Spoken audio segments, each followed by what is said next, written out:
The courtroom buzzed with the restless murmurs of people who sensed something unusual was about to unfold. The morning light filtered through tall windows, cutting pale stripes across the polished floor and casting a glow over the packed benches. Even before the judge entered, the air felt charged, as though everyone had unknowingly stepped into the first chapter of a story that would not stay confined to the courtroom walls. The door opened with a soft click, and Adrian Lockwood strutted inside like a man entering a stage built for him alone. His designer coat swung behind him, sunglasses still perched arrogantly over his eyes. He walked with an exaggerated laziness, each step slow, deliberate, as if the world rotated at his command. People watched him the way one might watch a dangerous spark near dry grass, uneasy, unsure, instinctively attentive. Behind him trailed his mother, Vanessa Lockwood, impeccably dressed, her perfume wafting like an expensive declaration of superiority. She took her seat without acknowledging anyone, tapping her manicure against her phone screen with a metallic rhythm. Across the room stood Samuel Greer, the veteran. His hands were folded respectfully in front of him, though one wrist trembled slightly. His jacket, frayed at the sleeves, hung loosely on his narrow shoulders. His face bore the soft, weathered lines carved by decades of duty and quiet endurance. He didn't make eye contact with anyone, not out of shame, but out of humility. The kind that comes from seeing the world's worst and choosing gentleness anyway. When Judge Caprio entered, the entire room straightened like a single organism reacting to authority. His presence settled the tension instantly. He gave a polite nod to the courtroom before lowering himself into his seat. "Good morning, everyone," he began, scanning the docket. "Let's start with Adrian Lockwood." Adrian didn't stand. He remained slouched, arms crossed, as if daring someone to correct him. "Mr. Lockwood," the judge said with a measured tone, "we stand when addressed in this courtroom." Adrian sighed dramatically, making a show of rising to his feet. Yeah. I'm up." His mother didn't even look up from her phone. Judge Caprio studied him for a quiet moment before continuing. "You're cited for blocking a disabled parking spot. Do you have an explanation?" Adrian smirked. "I was in a hurry. Needed coffee." A ripple of disapproval moved through the benches. Somewhere behind him, someone muttered. On the opposite side, Samuel shifted his weight, steadying himself on his good leg. The movement was small, but the grimace that flashed across his face told a longer story, pain that lingered long after the battlefield had been left behind.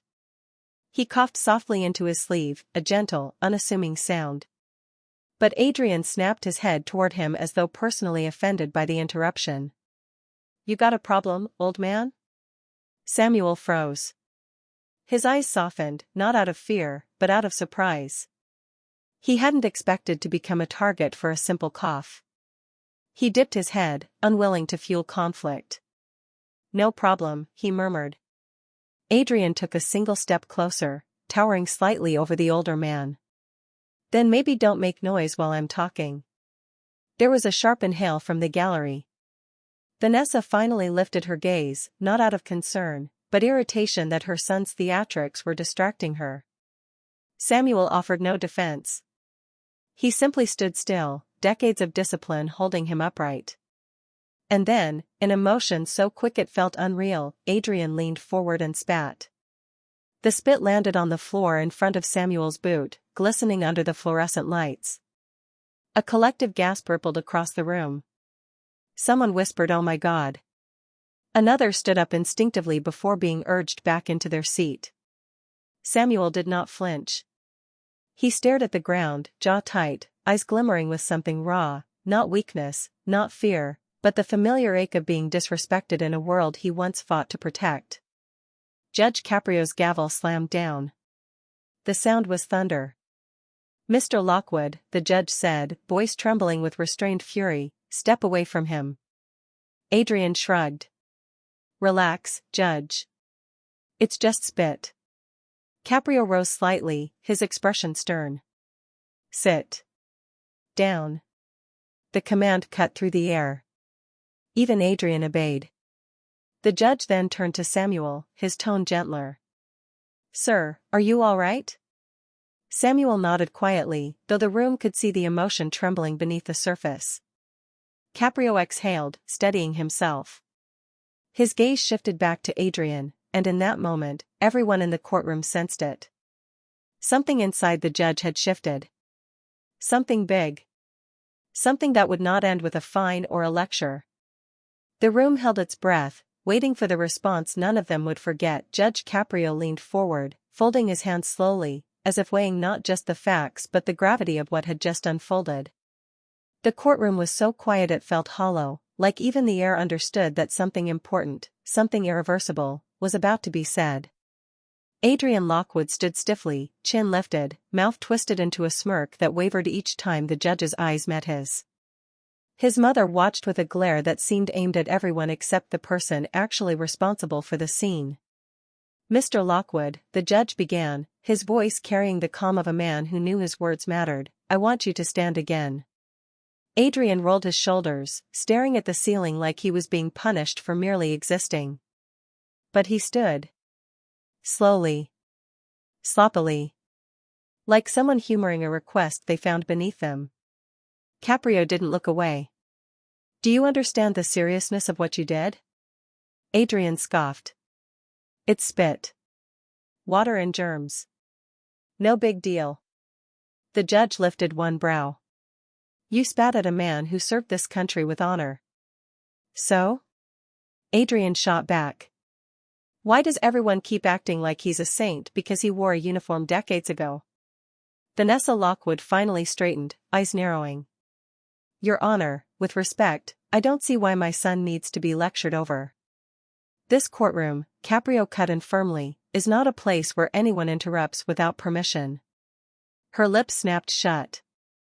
Caprio turned toward Samuel, who stood quietly near the center, hands folded in front of him as if trying to take up as little space as possible. His grizzled face was unreadable, but his eyes, they held a tiredness the judge recognized. A tiredness only those who had carried burdens heavier than most could understand. "Mr. Greer," Caprio said softly, "I'd like you to step forward once more." Samuel limped ahead, each step measured. The courtroom watched him move, watched the way his left knee buckled slightly, the way he caught himself with practiced dignity.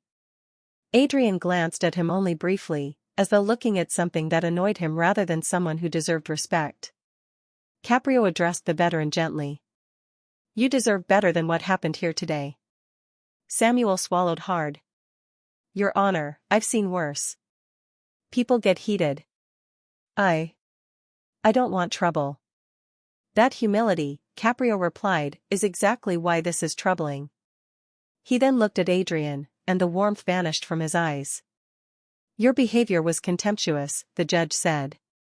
"It showed a disregard for this court, and more disturbingly, for another human being." Adrian rolled his eyes. "Just give me the fine. We're wasting time." Caprio stared at him for a moment that stretched far too long. "You truly believe money solves everything, don't you?" Adrian shrugged. "Doesn't it?" A soft murmur rose from the spectators. Someone whispered, "Unbelievable." Someone else shook their head.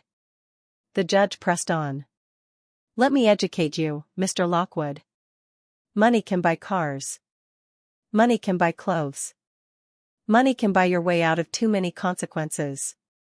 He leaned closer. "But money cannot buy character." Adrian scoffed. "All right. So what? You want me to apologize?" Caprio shook his head slowly. "You're not ready to apologize. You don't even understand why you should." He shuffled the papers in front of him, though it was unnecessary, his mind was settled. For blocking a disabled parking spot, the standard fine of $500 stands. Adrian gave a mocking salute. "Done." But for spitting at a disabled veteran, Caprio continued, "You are being sentenced to community service." Adrian blinked. "How much?" 200 hours. "What?" Adrian's voice cracked. "Doing what?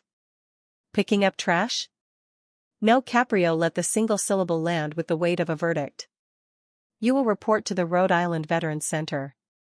You will serve meals.